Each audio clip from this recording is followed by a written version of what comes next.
Welcome to another episode of the Taming Hindrances podcast. As always, I'm your host.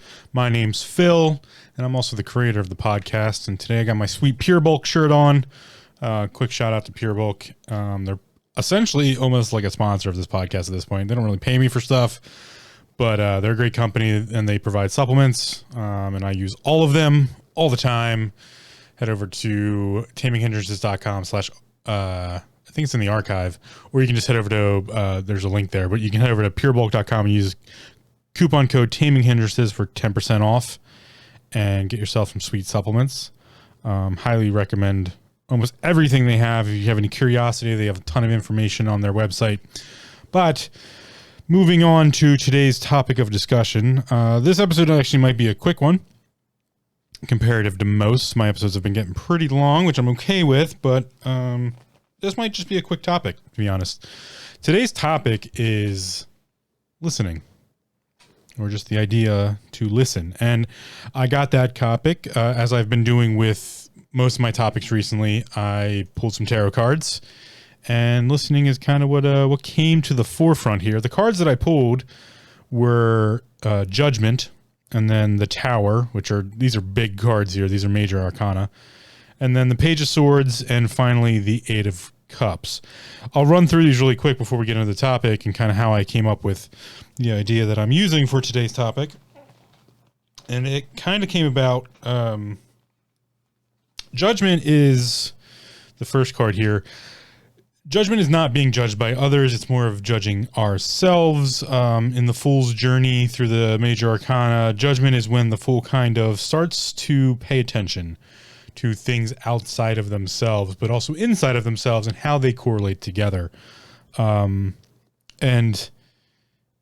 it's kind of a freeing moment, but more so in the sense that the Fool can now see freedom even greater, a bigger expansion of the ideas of things that person should be doing, like their quote unquote call to action, what they should kind of be doing with their lives. And then with that, I also pulled the Tower, and the Tower card is like everything is about to fall apart, but for the right reasons kind of deal. Things are going to collapse, and you really should just stand back and let them, and just see where all the pieces fall, and then go and pick up the pieces and do whatever you're supposed to be doing with that. So the Tower card usually means a very almost violent reaction of sorts, almost like something big's about to happen, something crazy's about to happen. And it's going to be life-changing, but there is a future after that. There are things that are going to occur after that moment. With that, we have the Page of Swords, and the Page of Swords is all the pages are kind of cocky bastards. They're young. They're a little bit, just kind of out for themselves a little bit. They're just not worldly yet in that sense. And the Page of Swords is definitely that. The Page of Swords is the type of individual who learns something very quickly and then can use that knowledge to their advantage, and will do so just out of boredom. They will almost manipulate people with the information that they've gained or have, not just willfully, but almost without even thinking about it. It's just because they're out for their own gain in that sense. But with that comes the idea of quickly assessing things and learning new knowledge and finding out new information and then using it, sometimes for the wrong reasons. To follow that up, kind of on the backbone of the Judgment card, we have the Eight of Cups. And the Eight of Cups is this kind of inner inflection, kind of listening to what the story is telling you, kind of listening to what happens to be going on in the story, but specifically your own story. And it's kind of a call to be brave, that things have happened. Things have happened and everything seems fine, but it's not really. Like, things are going fine, but you want to make a giant leap of faith, or you want to take your life in a completely different direction. And everybody would be like, dude, you're being crazy. What are you thinking by doing that? But the reality is you kind of have hit an inflection point. You've hit a point in your life where you could keep doing what you're doing and, things won't change. And that's probably not for the best. So all of these things together were really a combination of inflection points and major transition moments in life, but also paying attention to what you do with that information, making a discerned decision. And I just kept having this idea of screaming at me of listening, and not the listening we typically think of, more so the listening that comes from being aware of not only what the world is telling you, but what your inner voice or what your inner self, those types of things are telling you. It's not always easy to listen to others, and it's definitely not easy to listen to ourselves. That's kind of what these cards are telling me of, like, these are the cards that would come up to me saying, like, hey man, you got to listen to what's going on with you. Like, hey person, are you paying attention to what's happening around you? Are you paying attention to what you might be quote unquote called to be doing? Those are the things that these cards are screaming to me. So that's why listening came to mind. Now let's head over to Merriam-Webster's dictionary and we'll look at the definition as per usual here. The definition for listening from Merriam-Webster's is, there's a couple. There's, the easy one, to pay attention to sound. That's great. But also there's to hear something with thoughtful attention, to give it consideration, to be alert, to catch an expected sound. So let's kind of take the combination from 2 or 3 there. It's to be alert, which is, to be at attention, to something that may be coming your way. So it's to have thoughtful intention, to give consideration to something. Now with that, we have some synonyms that I thought were pretty interesting and that I'd like to go over here. And one of those specific synonyms is one of my favorite words, to hearken, or to heed. Both of these are pretty good. I like old school English. I like fantasy, what people nowadays consider like fantasy vernacular, like Dungeons and Dragons, like hearken my call, heed my call, those types of things. So to hearken is to listen or to give respectful attention. So this attention thing keeps popping up here when it comes to listening, and specifically when we get into the synonyms here.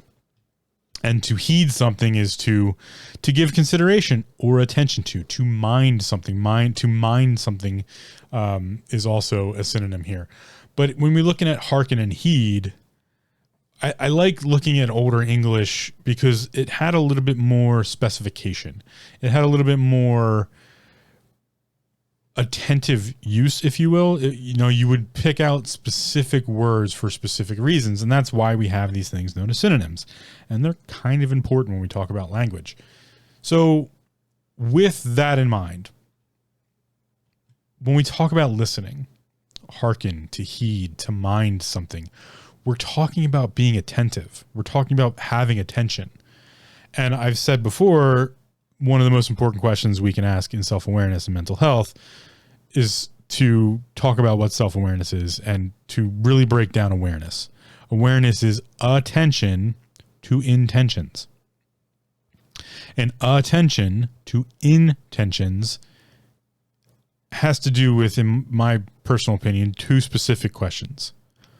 What are your intentions towards yourself, and what are your intentions for yourself? Now, with that in mind, let's look at what listening would really mean. If we're being attentive, if we're having attention towards something, we're listening for, we're preparing to receive some sort of informative message, right? We're going to hearken the call. We're going to heed the warning.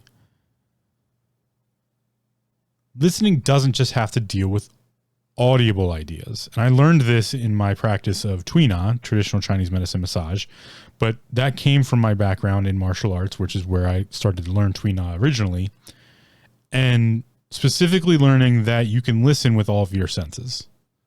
That listening is an action of all the senses. It's a principle of the senses. You can listen with hearing. You can listen with sight. You can listen with touch. You can listen with taste. You can listen to what things are telling you.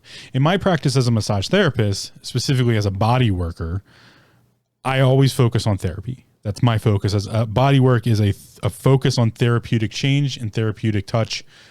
It uses massage modalities, but it's always focused on the therapeutic side of change. In that, I do a lot of listening to people's bodies. It's probably my greatest skill.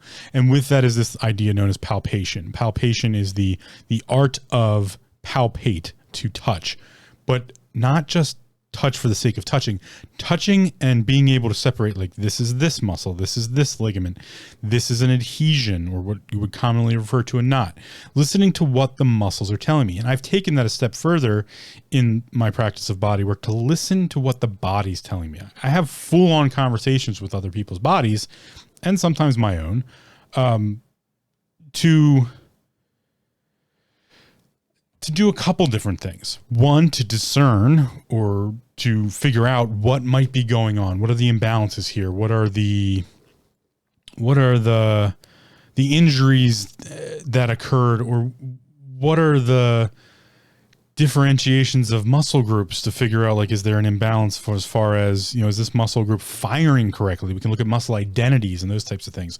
When I work with bodybuilders, you know, individuals who are actually literally going on stage to show off the work, the effort they've put in to their muscle groups, we talk about muscle identity, and we talk about this thing known as muscle sculpting. And muscle sculpting, shout out to Bo Hightower, Dr. Bo Hightower, the, you know, crazy chiropractic guy who hammers people's bones back into place. He's put out a video on YouTube. I highly recommend to go look at what muscle sculpting does. Stacy Williams, I believe, is who he worked with. An amazing IBFF pro. She's put in so much effort and work to get her body to do the things it does and to work the way it does. Shout out to her just for straight effort. So with those ideas, you know, in this body working situation where we're doing muscle sculpting, I'm listening to them tell me, like, okay, I need this muscle to pop, quote unquote. That's what muscle sculpting does. We get muscles to pop. And again, shout out to Bo Hightower for doing a YouTube video on that and what's all entailed. It's crazy. I like doing it. I'm trained and qualified to do it. So I have.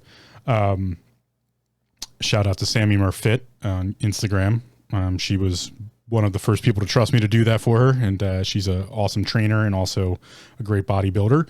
So what I'm doing in those instances is I'm listening to my client tell me verbally, and then I'm also, you know, palpating the muscle groups to figure out, okay, this is the fascial line that we really got to kind of break up to get that muscle to pop, to get that muscle to engage correctly. And then not only that, I need to then have a conversation and help the client have their brain listen to their body, have them be able to make that muscle identity connection is super important to be able to do.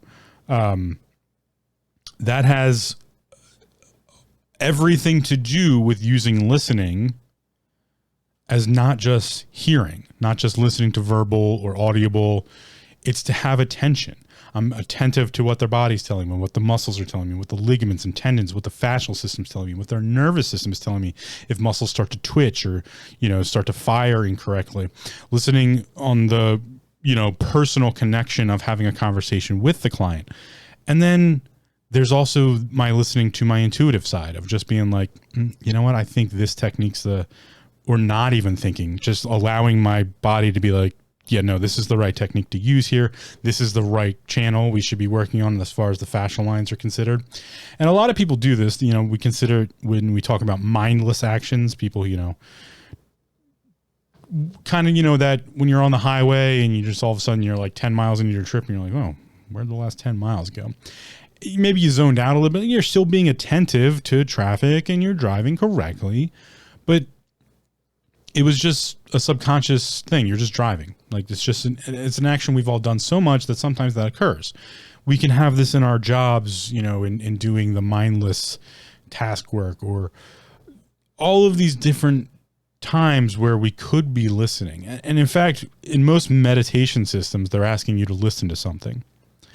Well, this is where I want to bring in kind of the spiritual conversation, because, I did pick some tarot cards to come up with this idea. And I think the message here is to really talk about this idea that listening is not just the action of hearing. It's the attention to what we're being told. That's the truest art of listening. The principal idea of listening is to be attentive to what we're being told by all things, at all times, in all ways. It's to take what we typically consider one sense and to make it into a broader, bigger action of using other senses. Listening to our intuitive systems, listening to all of these different things. And in that transaction, if you will, in that transaction of talking to other things with other methods than just voice or audible sound, we can start to see where maybe the spiritual senses come into, action here. I've talked before about an intuition, an instinct, an insight. I've also talked about imagination.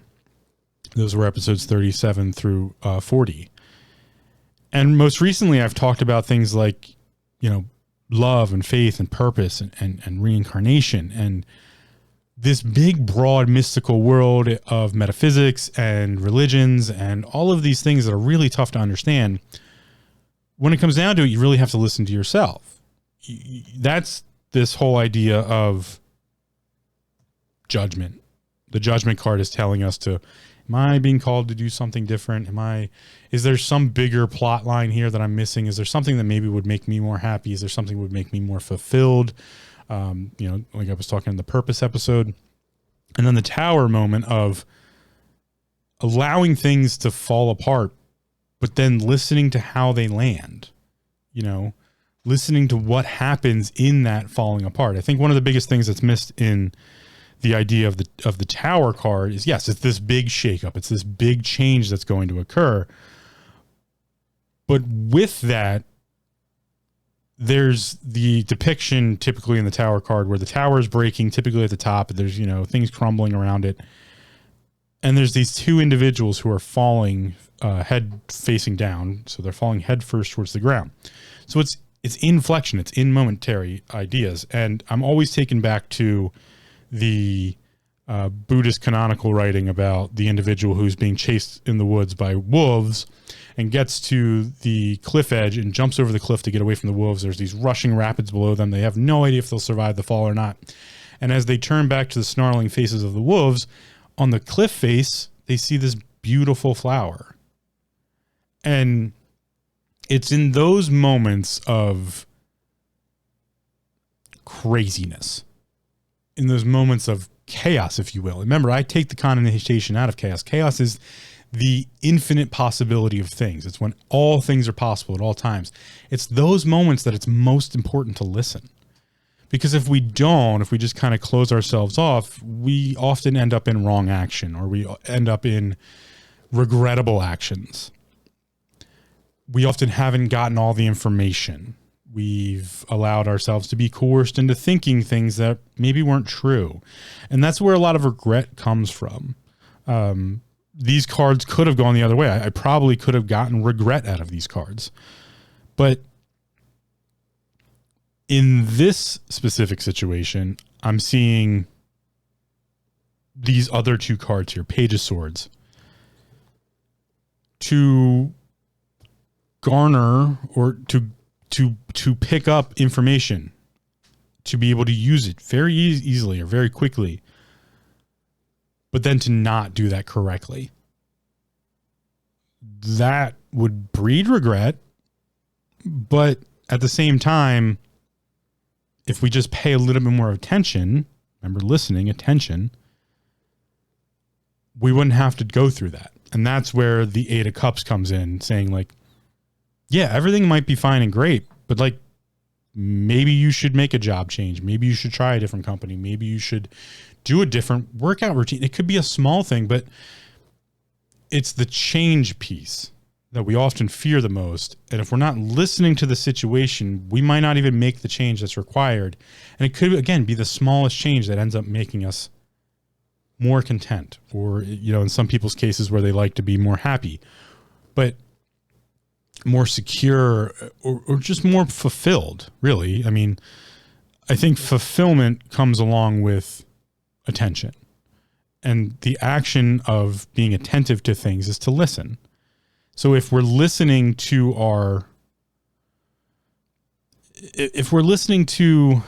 ourselves, it's also possible, and this is where I'm going to step into the spirituality side, we could be listening to something else. And that's what I'm attempting to do when I pull these cards and allow them to kind of come up with the topic that I'm going to discuss. I know I can discuss anything. I'm pretty good with words, I would say. And I'm also good with just, I don't know, not BSing, but I'm almost kind of like the Page of Swords, but a little bit more well-versed. I can bring in information and use it very quickly. It's one of my greatest skills. My mind just can turn things together, make connections, and then I can just verbally vomit into a microphone about just about anything. And with this idea of listening, I knew I had already used it in my practice as a massage therapist. So in that sense, I'm left with, well, if I already know I can listen in a massage practice situation, how do I listen spiritually? Or listen to other things that maybe we wouldn't be paying attention to? And one of the ones that's always come up for me, and I think I've mentioned before when I was talking about intuition, is, and also instinct. You know, people who get the erector pili muscle reaction, the kind of chills down the arms or maybe sometimes down the spine. These are moments where maybe the vagus nervous system is telling us something. Maybe some people might say the universe is telling us something. There's all sorts of situations where, something could be occurring there.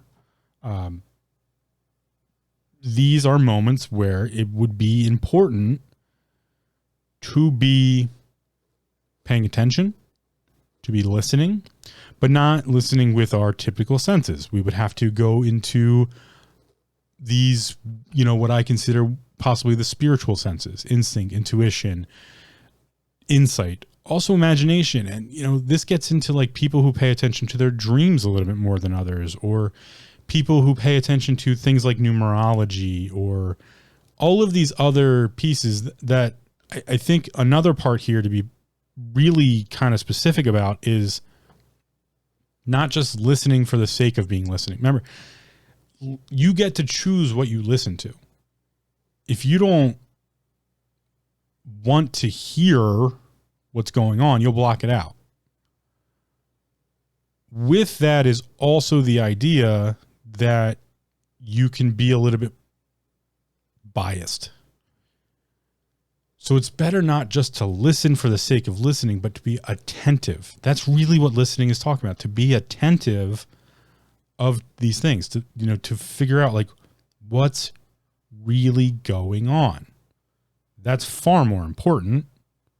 That's what listening really is to be attentive to these ideas or possibilities. Listening to chaos was one of the greatest things I ever learned how to do.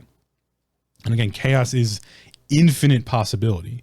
You can listen to the creation stories all you want, but they lock you into a specific set of rules. And not to say these things are wrong, but they're corruptible and they're coercible because they eliminate possibilities. And once you start eliminating possibilities, eventually you only get to one resulted end. This is the self-fulfilling prophecy idea that, a lot of traders use when they talk about technical analysis and what the stock market kind of is based on, what the big banking system is based on. These are self-fulfilling prophecies. These are creative methods that only have one discernible outcome because they only listen to one set of rules. And I've talked about that, and I'm not going to go off on that tangent right now. What I want to keep coming back to here is this very specific idea of being attentive to the things that are happening inside of us and also outside of us. Because I think this is one of the things that can help us answer our why questions without going too far into a spiritual thing. Going too far into a spiritual definition of gods and goddesses and, to entities other, to aliens, to mysticisms, into mystical ideas, metaphysics, into organized religions. It's this idea of listening is a really good place, I think, to start when it comes to just being attentive. And by being attentive, we become open. Now, we can narrow down the field as much as we want. That's completely within our right. This is how people block out noises and people block out things. The human system is designed to kind of protect itself in a great many ways. And we talk about things like PTSD, post-traumatic stress disorder. The brain shuts down some functioning when it comes to these things because it wants to block out and not listen to what occurred there. Now, here's not my answer to that, because PTSD is very complicated and everyone's situation is much different. It has a lot to do with depression. Like I said, everyone's depression is uniquely who they are. Here's what listening has to do with it, though. In my humble personal opinion, the attention to the reaction. What are we blocking out? Now we'll step into the spiritual side of that. Remember, every why question is a spiritual question. Why was it blocked out? Was it to protect the individual? Because why would we want to reverse that? Or what does reversing that really gain? These are where the why questions start to really matter. And I think this is, and remember, not a psychologist, not a psychiatrist, not a doctor, not trying to tell you how to treat your PTSD. What I'd rather see, though, and have done with myself, and I think others eventually come up with this same action, is to ask, why are we trying to make it reoccurring? On both sides of the fence here. Why does my mind keep bringing it up? And then also, why does the counselor or psychiatrist, psychologist, why do they keep trying to make me relive it? Answering that why question is really tough because every why question has to have a spiritual side to it. We can answer this, though, from the mental side of things. And this is where I'm starting to draw a connection between the mind body and the other, or the spiritual body. This attention factor. What are we being attentive to? Because this is the separation of consciousness to subconsciousness, the separation from the parasympathetic and autonomous nervous system. Parasympathetic and sympathetic nervous system, the autonomous nervous system, and the active, the controllable nervous system, the central nervous system ideas. And I'm not doing that any justice right now because I don't want to get off onto that tangent. But those practices have to do with a mind-body connection in the opposite direction. It's now the spiritual body connecting to the mind, or the mind connecting to the spiritual. And this, I believe, is the realm of dreams. And this is the realm of situations that are like PTSD, or even just anxiety or bad memory recall. When our mind attaches to these things and it continuously tries to, bring it back up, we're trying to rewrite in the memory buffer what's going on here. What happened? How did it happen? How did we let it happen? And then eventually we get to the whys. And this is typically where we get stuck. And, there's a lot of people out there that would just kind of pass it on to, it was God's will. That's some bullshit. That is a dangerous function of dogmatic religion. which is why I speak openly against organized religions. Because if you want to say that someone who suffered rape or someone who suffered, sexual abuse, such as myself, that it was God's will that we go through that so that we could become a stronger or better person in the end, you can go fuck yourself. I'll be happy to fight you openly, hand-to-hand combat, because you don't know shit about anything. I'll say that flat out every time. I will defend any person at any point in time if they ever have to go against someone like that, because that person is stuck in what's known as willful ignorance and they have no right to speak on the subject. That's like saying that someone who lost their child, it was God's will. No, that's not how these things occur. That's some dogmatic bullshit. And that person, to be honest, in that situation, those people can't, I can't even have conversations with them because they are so ignorant, willfully ignorant. They are so evil by that definition. They'll never come around. They never will. So maybe I shouldn't say that I will openly fight them, because there's no good that could come of that in any way. In those situations, to be attentive to listen to why the mind keeps reoccurring it is the more important factor. Our minds deal with memories kind of like computers do. We write them and we rewrite them. We write them and we rewrite them. We write them and then we rewrite them. We write them and then we rewrite them over and over again. And the more times we write them, the more they diminish. The best way actually to keep the best way to actually keep a memory is to never remember it, never write over it. If you want to keep a very vivid memory, you want to recall it less, oddly enough, because the more you recall it, the more you start to lose detail of it. You can try as much as you want, but it's memory recall. So if we think about a photo, but we think about it as how our minds use it, picture looking at, let's just use something very simple. A black wall with a white triangle, white square, and a white circle. That's pretty easy to remember and recall. But if you recall it over and over again and you only focus on one of the shapes, slowly over time, the other shapes might degrade. And you might forget what size all the shapes were. And just that there was a triangle, a square, and a circle. And they were white on a black wall. So you lose kind of those, like the dimensions and the shape. We're like, what type of triangle was it? Was it an isosceles triangle? Was it, was it a rectangle or not a square? How big was the circle? How small was the circle? Were they fully filled in? Or were they just silhouettes, or were they outlines? We start to lose some of the detail that goes into those memories. So it's like a fading photo. And this occurs most often or not with faces. We have a tough time remembering the faces of the people that were around us in our early years, in our childhood.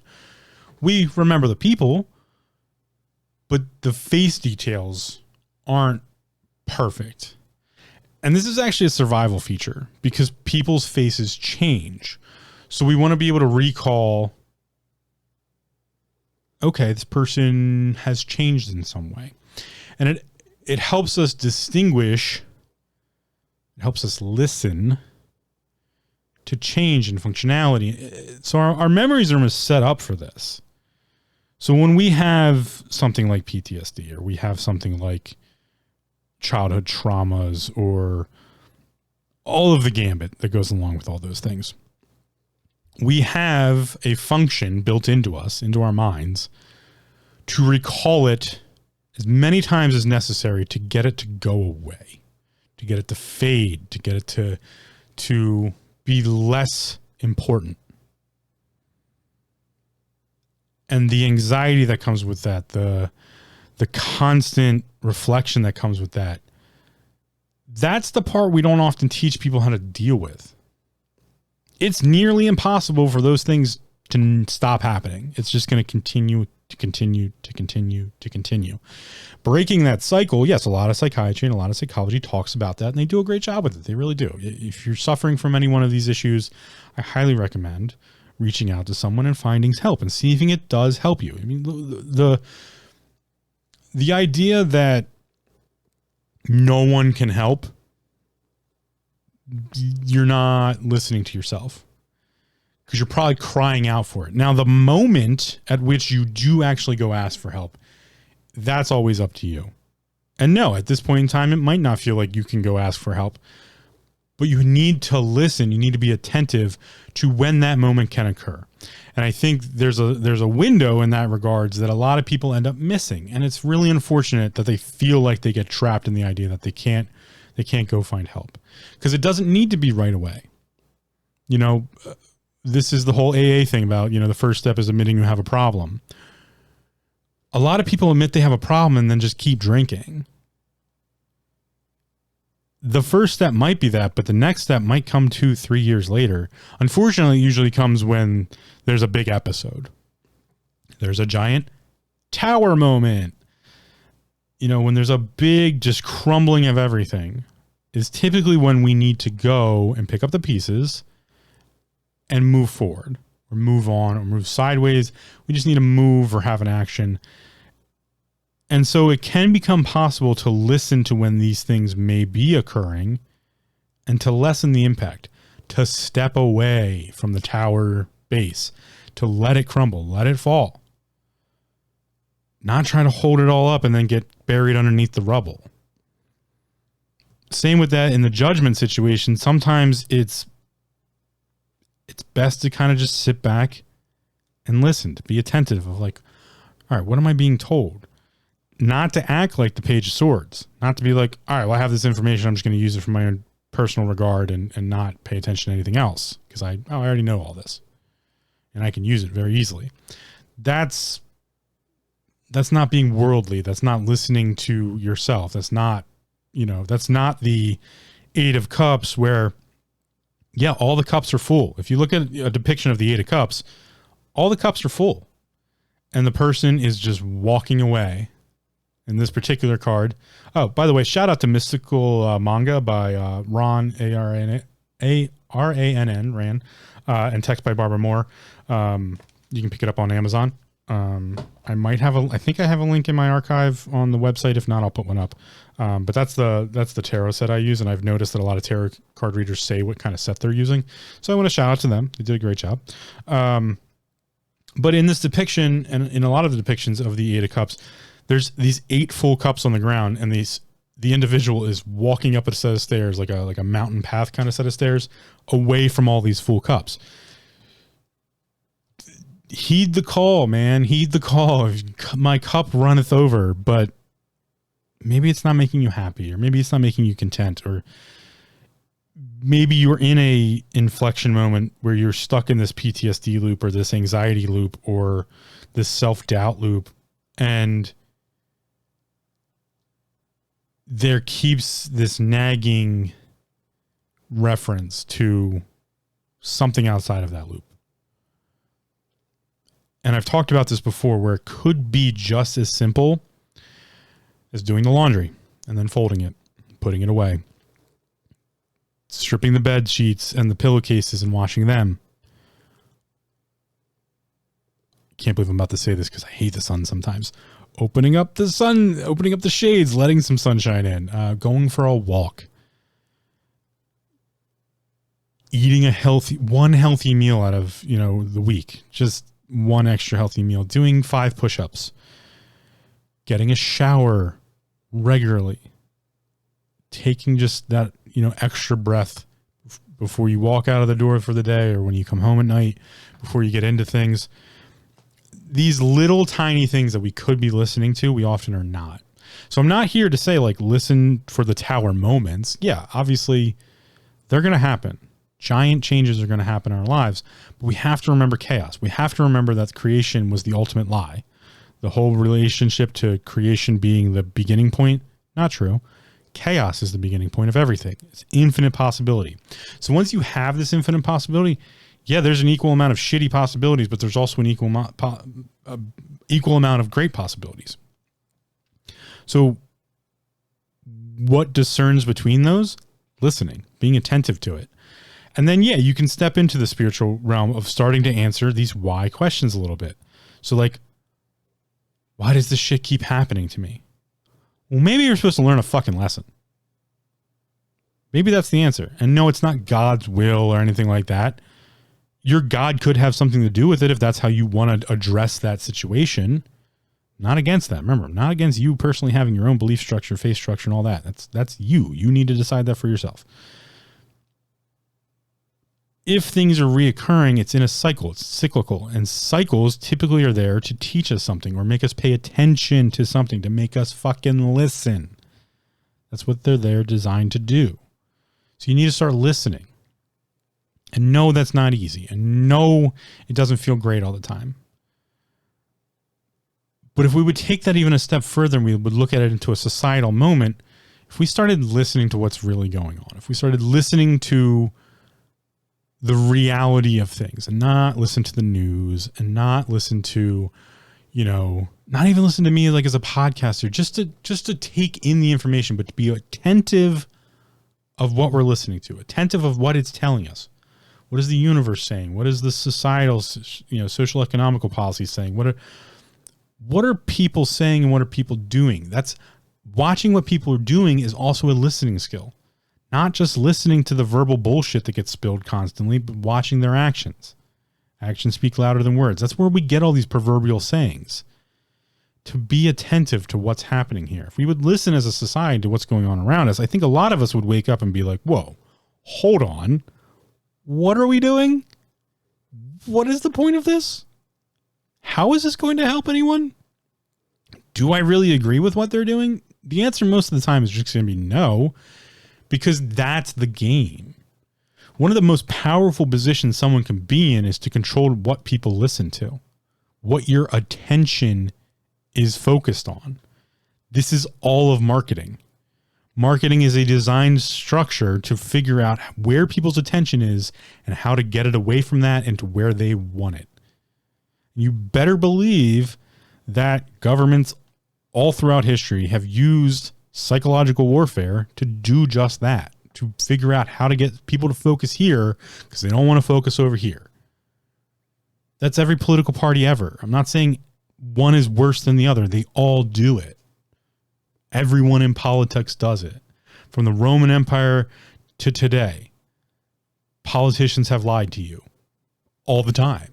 That's what they decided. That's what their desire as a career was. Think about that.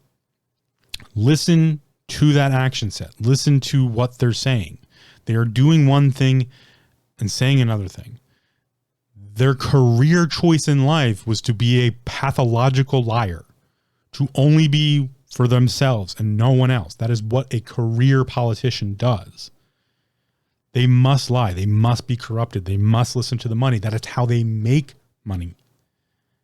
This is much different than a civil politician. A civil politician serves the society, serves the civilization in a role for a desired amount of time that they do not get to choose. You elect them and then they go away eventually.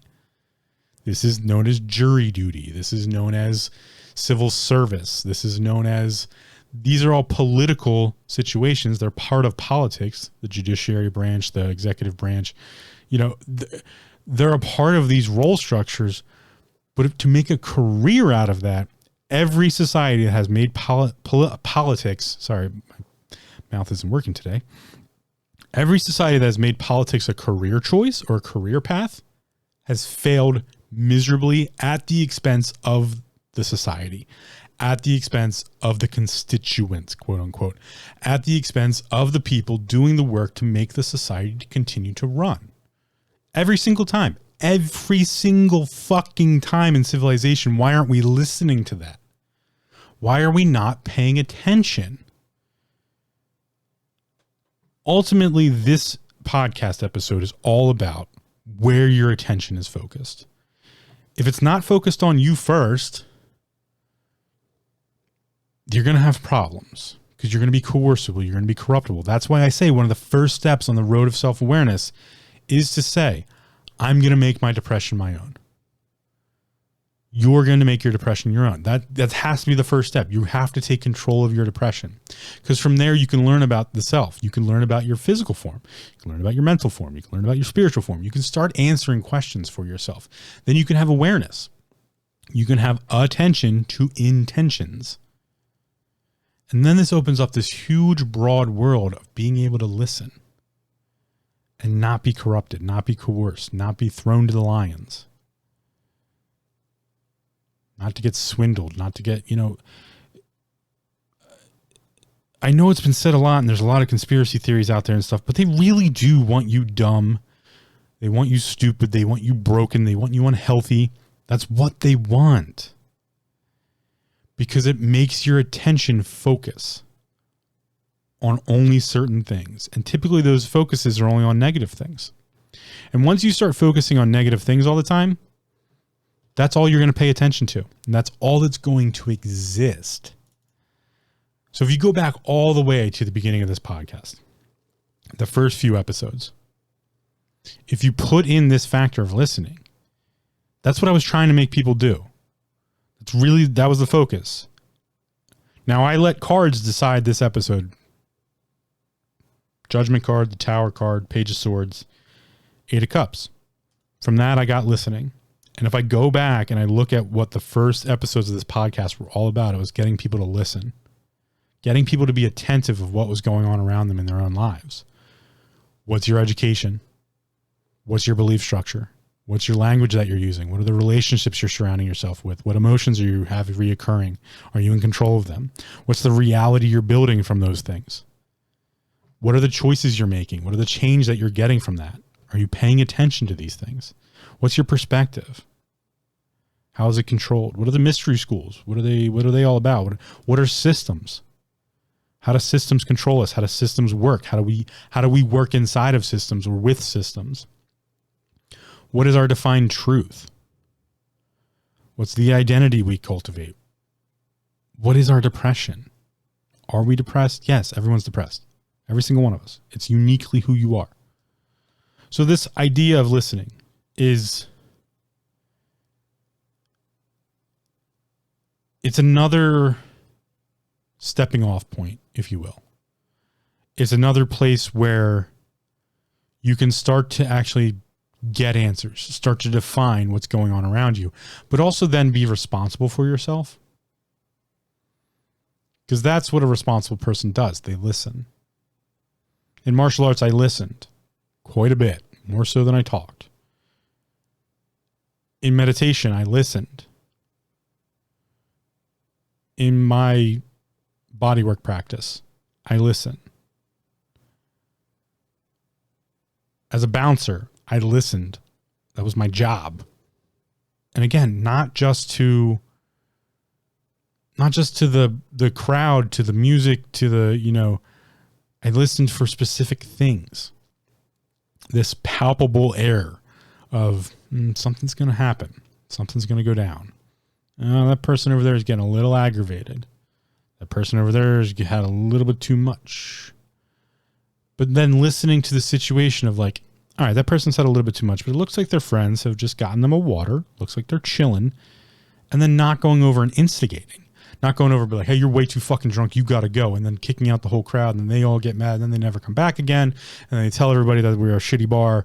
And then the business fails. I mean, that's an extreme. But, not going over and being like, hey, man, were you doing coke in the bathroom, bro? Somebody said you were, dealing or something like that. And then starting off an altercation. That's not the way to go about it. To listen to what's the vibe of the crowd? Do I need to take this individual aside and just have a conversation real quick? Specifically when people get like way too drunk, they're not able to listen to what they're doing themselves. They've impaired themselves. So it's often easier to listen to that situation, feel it out, and then go over to their group of friends if they're with them and be like, hey, you got this one? You got this? They're way too drunk, right? Yeah. Waters only. I'm going to flag them. They're not removed. Everybody thinks getting flagged is getting kicked out. No, we're just going to stop serving you. That's what flag mean. Being flagged at a bar, at least the bars I've worked at, everybody freaks out like, oh, you can't flag me, man. Dude, I'm just saying you can't drink anymore. Like, you can go home if you really want. Like, if you want me to kick you out, I'll kick you out right now. I'm just flagging you. I've just told the bartenders. And the bartenders probably already knew because they're great listeners usually. Just you don't get to have any more drinks. You gotta have waters. You gotta chill out. Still stay, have fun. You're just way too drunk. So yeah, like there's so many different ways listening comes in. And I think to come back to the correlation here of what it means at the different levels. You can listen to your body, your body can tell you all sorts of stuff. It can tell you when you're in pain. It can tell you, when you've done too much. It can tell you when you ate the wrong thing. Our bodies are trying to have conversations with us constantly. We're usually just ignoring them. You can listen to your mind. Are you reeling over something constantly? Are you in an anxiety state? Are you in a PTSD state? Are you in a clinical depression state? Are you in, are you being a little bit too euphoric and way too giddy and happy about something? Maybe you should look more critically at it. There's all of these different things that listening can tell us. Then there's this big, broad world of spirituality.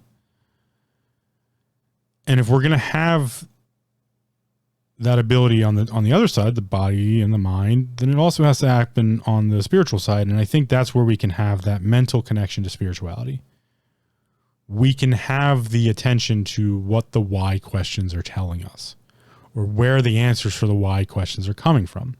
Are they coming from a moral, ethical standpoint of a certain degree? Is it something that happened to us as a child that makes us think this one thing or another? Is our family influences? Is it, our teachers that influenced us? What are our influences based from? Are we paying attention to our religious beliefs in this sense? And are they dogmatic or not? Are we indoctrinated in some way? Have we looked at the other side of the coin? Have we looked at the other examples of, the situation? Have we had a devil's advocate moment? Have we looked at the other side just to take the time to look at it? These are the beginning stages of the attention and the listening. And then from there, it becomes an infinitely important skill. Again, in my bodywork practice, I listen day in and day out to bodies tell me things. Sometimes it tells me, hey, my user fucked up. my owner totally made me do something I was not capable of doing and did not pay attention to when we were doing it. And now I am injured and they won't believe me. Even though I keep telling them I'm in pain, they keep making me do the same thing over and over again. And I'm over-exaggerating that a little bit, but that's what repetitive stress injuries are. And that typically occurs in the workplace all the time. Typing, looking at multiple monitors. All of these things are repetitive stress injuries. And no, sometimes the answer is we can't get rid of what's causing the repetitive stress. So we need to listen to the body, though, and be like, okay, well, there's clearly something going on. So we got to put a maintenance plan in somewhere. Albeit that these bodies of ours are some of the most complex, amazing machines ever created. They need maintenance. And sometimes the type of maintenance matters. But I won't get on that soapbox today. Again, I wanted to kind of keep this one a little bit short because it's an important one. And I think sometimes maybe I do drone on a little too long and people kind of lose the interest, or, they see how long the episode lengths are and then maybe they don't engage with it as much. And the whole point here is I have these messages and clearly the cards are giving me topics to talk about. There is some sort of other outside force, but part of that is listening to what it's telling me. I could give these same cards to anybody, be them trained in tarot or not, an amateur like me, even a professional, and everyone's going to get a little bit of a different vibe, a little bit of a different story. That's why these cards are so fascinating, that they are able to give such a vast array of possibilities. They are chaotic in that methodology. They are infinite possibility. And then you're able to kind of narrow it down and come up with a topic to discuss, or some, little piece of advice that might make you look at something differently. And I think that's true nature of divinity. To divine is to listen, to be attentive to the messages around us, and then use them appropriately. And it absolutely can be for your own gain, for whatever's in your best interest. That's fine. If we had more of that standpoint, I think more people would listen to their morals and ethics and not always be out for themselves. I think you would find communities and societies that are a little bit more geared towards understanding each other more instead of drawing divisive lines. Because ultimately, as much as an introvert as I am, I know I would struggle surviving on my own. I've always had help somewhere. And in a modern society, that becomes more and more readily apparent.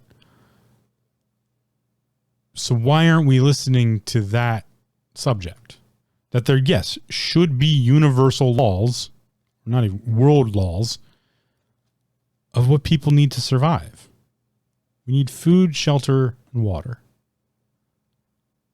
Water is one of the most important. Yet,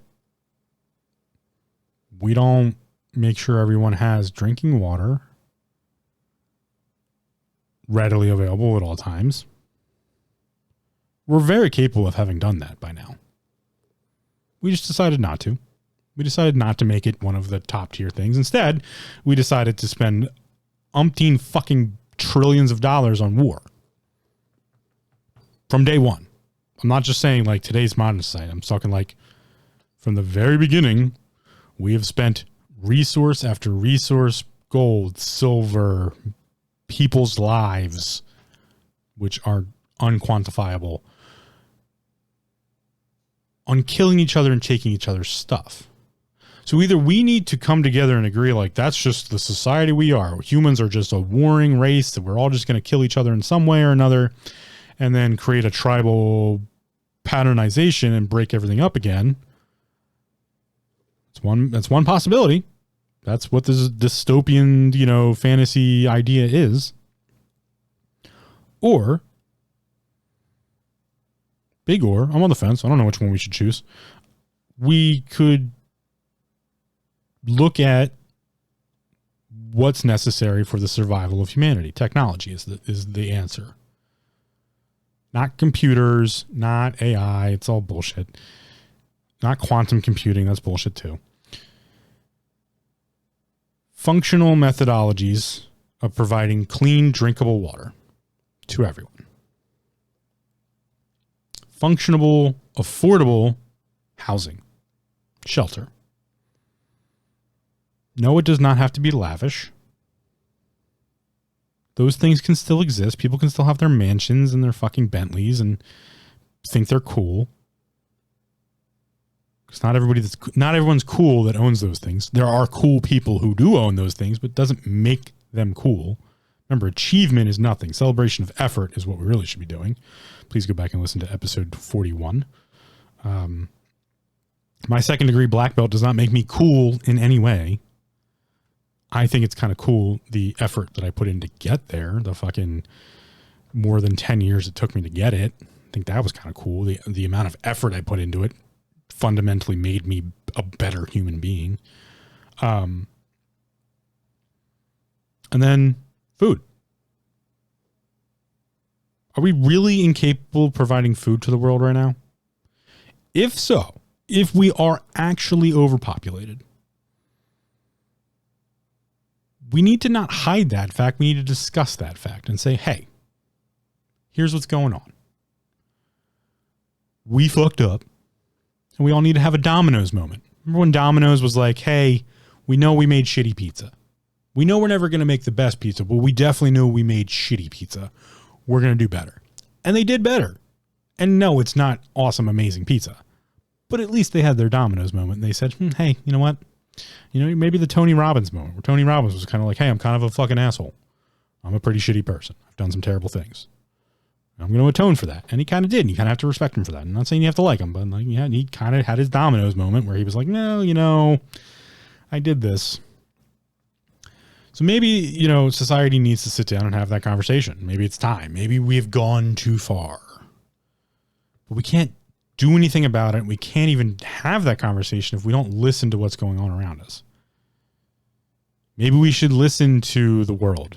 Maybe we should listen to terra firma.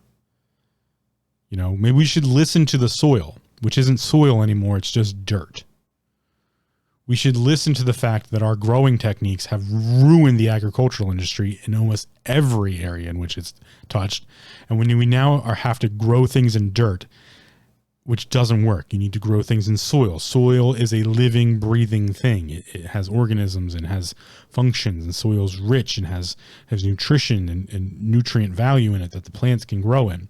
Dirt is just dirt. You have to add all those things in. That's what fertilizer is necessary for. And we should listen to that fact. We should listen to the world in that sense. Maybe we should, listen to David Attenborough when he talks about, hey, if you cut down the entire forest everywhere, bad shit's going to happen. Maybe we should listen to that and look at it and not just play this fucking global warming game of, oh, well, global warming idea failed. So what do we do? We'll call it climate change. Yeah, we got this big thing called climate change. It's going to kill everybody. No, it's not. Terra firma, Earth is going to kill everyone. It's going to go, hey, you fucked up my CO2 content, and now I have to deal with it. How does terra firma how does Earth deal with overabundance of CO2 in the atmosphere? Not global warming. It's called an ice age. That's how it does it. You know why? Here's why. Big why question, right? And yes, I'm on a soapbox now. I apologize. And I did say this was going to be a short episode, but I've gotten a little heated. Why comes down to the fact that if we look at where CO2 is stored in the environment, in the ice, CO2 is in the ice and in water. So yes, there is some actual reality to the fact of, yeah, okay, ice is melting and seawater is rising. That's not global warming. Global warming already occurred and has been occurring ever since the last ice age. That's what happens. Cyclical nature. Ice age, things warm up. They continue to warm up until they hit a crescendo. Then they start cooling off again. We've crossed the hump. We actually sped it up. The more CO2 you take out of the air at this point, the more Mother Earth is going to go, time for me to cool down again. Time for me to trap some of this CO2. Got to put it somewhere. Where do we put it? Oh, yeah, that's right. I put it in the ice and I put it in the water. It has functions to live without us. It doesn't need us to live. We're like parasites running around on its fucking skin. And it will just brush us off if it needs to. So these are the things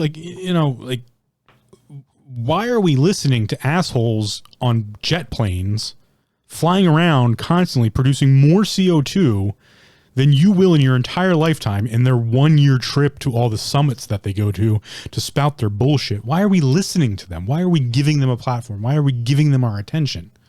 We need to be paying attention and listening to their actions. How often is Greta Thunberg rolling around in a motorcade? 6 cars because she now needs protection. Jet flight to fucking, wherever she wants to jet off to talk about. Some teenage kid who knows jack shit about anything. Because, she just got a platform and ran with it. And more power to her, man. She's probably made millions off this shit. But why are we listening to her? She represents 1% of the population, if maybe 0.1% of the population. Look at their backgrounds. Look at where they came from. Look at their income levels. Look at the actions that they do. If you want to stop global warming, in their book, in their playbook, ground every jet. Right now, ground every jet flight, every single flight not allowed to occur anymore. But what happens? You destroy the economies overnight. No more shipping. Gone. No more imports. Gone. You destroy their ways of life. You destroy their Bentleys. You destroy their mansions because they can't get their fucking caviar anymore. That's the shit you got to pay attention to. Not paying attention to the fucking race, which race is a bullshit conversation. It's melanin in your skin that controls your skin color. It's genetics. It's not a race. They're not different. They just have different genetical coding. Doesn't make them their whole own unique race. If that was the case, we'd all be our own races because we all have our own unique genetical coding. Oh, think about that one. Pay the attention there. So no, we should not be paying attention to that bullshit because that's bullshit.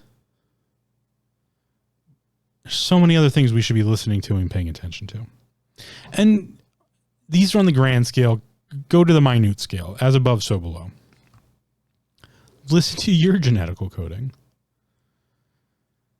The next fad diet is probably not what's right for you. In fact, you might actually want to look at something like genetical dieting. Where's your gene pool come from? If you come from the Intuit gene pool, you probably should be eating a very high-fat diet because that's what the Intuits have done for years. And no, not a medical practitioner. It's not medical advice. This is just advice. Listen more, please. Listen to your bodies. Listen to your minds. Listen to the other stuff that's out there. But then be discerning and use that information in the correct methodology. Sometimes you got to let the whole tower fall down before you can pick up the pieces and figure out what to do next. And that's totally okay. It's totally okay to sit on the sidelines if you don't know what's going on. Don't just jump into the fight because somebody had a great speech about doing it. That's how you end up with people fighting for causes they don't even believe in. And yeah, I could keep going on and on about this, but again, I said I was going to try to keep this to a fairly short window here.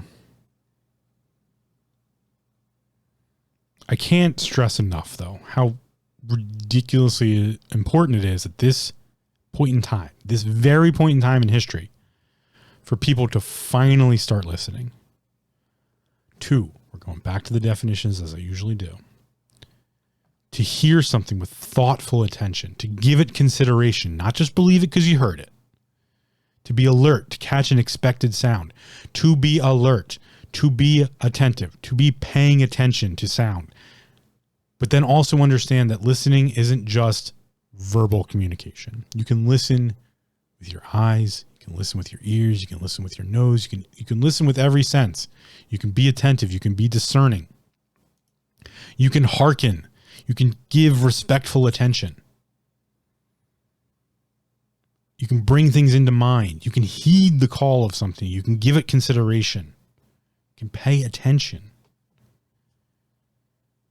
In fact, that's the intransitive verb of heed, is to pay attention. And it's our responsibility to do so. That's what I'm here to actually finally wrap up with the saying. Ultimately, in these cards, Judgment, the Tower, the Page of Swords, the Eight of Cups, you're responsible for doing this. And if anyone everywhere taught you differently, I'm here to tell you that was not the right thing to have taught you. You are responsible to listen. No one else is going to do it for you. Someone like me come along and, tap you on the shoulder and be like, hey, you paying attention? You got to pay attention. All right. Just pay attention. Just pay attention. You don't have to interact. You don't have to, write giant blog posts. You don't have to get involved. You don't have to go to rides. None of that. You just have to pay attention. You can't sleep through this. You got to pay attention. If you want to sleep through this, then you got to bow out. Get off the mats. You're not in this fight. And everything is a fight. I've told you many times before, everything that happens as human beings in every experience that we have is known as war. It's warfare. You are at war all the time. Constantly. You are in a war with Apple for where your attention is and how to get it on that phone and how to buy more shit on that phone. You're at a war with Nike to just do it, but do it at Nike's. You're at a war with McDonald's to eat fast food, but eat McDonald's. You're at a war with Amazon to just ship that shit to your house. But like, buy it through Amazon Prime. Don't buy it through, most shit on Amazon, most brands on Amazon have their own websites you can go to and typically get actually better deals or get non-counterfeit products that, you wouldn't have a problem with. All those like low reviews where like, oh, I received something that I didn't, you could just go to that brand's website and buy it from them. No one knows that because Amazon's awesome at marketing. They create an amazing service. Not like I use it. I'm not going to be hypocritical here and tell you not to use Amazon. I'm just saying, listen to what Amazon's trying to do. Their actions as players in the market are fierce. They are fierce competitors. They will just buy out the competition by figuring out how the competition produces something, go to the maker of the product, buy them, figure out how to do it better, fire all of them, and then just make their own version or find a subsidiary to do it for them cheaper. These are the things we need to listen to. If we're really going to have true conversations, we got to listen to that. And then we have to listen to the opposite sides of the argument and understand, no, we're not all going to agree. And it's totally okay to agree to disagree. It's also, here comes the end of the episode, it's okay to listen to everything, every side of every story, every piece, every idea, listen to everything we can possibly get our hands on to listen to, and then decide. The answer is there's no answer. And to listen, to be attentive to what that means. To be attentive to the idea that the answer is there's no answer. And what that means for you and society as a whole.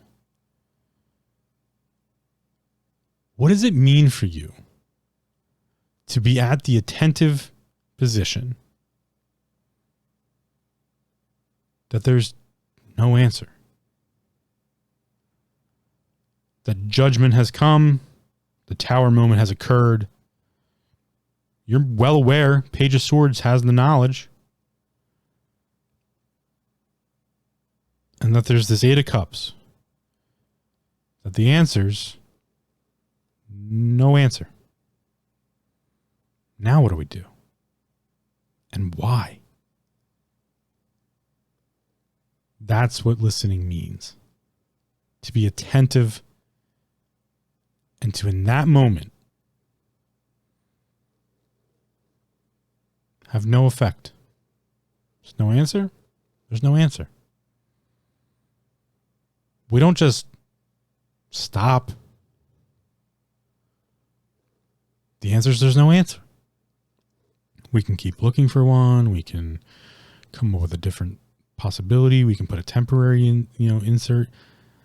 When the answer is no answer, that means we're in chaos. We're in infinite possibility. It's not the end of the world. It's not, it's just an infinite possibility. Anything's possible right now. The answer is there's no answer. So if I had to challenge everyone at this point, I promise this is the actual end of the episode. My challenge to you is to listen for those moments. Listen for the moments that the answer is there's no answer. Because in those moments, you're going to learn so much about yourself and the world around you. It's crazy. It's just crazy. You're going to listen to chaos. You're going to realize what infinite possibility really looks like. And I think a lot of people would define that as very freeing. Very scary, but very freeing. So please go listen and do, and I'll consult the cards next time. Come up with a new topic. We'll discuss it. or by discuss it, I mean I'll just ramble on about it for way longer than I always say I'm going to ramble on about it and then get to this point. But head over to taminghindrances.com, check out the archive, go over to purebulk.com and use Taming Hindrances for 10% off and support the channel that way. I get a small commission in all sales. What else? Leave me a review. I've been asking people for this shit. Find a review place on Spotify, on Apple, on whatever, iTunes they call it or whatever. I think I'm on iHeartRadio. I'm like on all sorts of platforms. And just leave me a review. Or go to the website and send me a review. Even if it's just like, hey, your beard's stupid. Because that's an option on the website, is to rate my podcast by how much you like my beard or not. And other than that, I think I will leave you to go do. But also, before I do let you go, I want to say thank you for listening. Take care.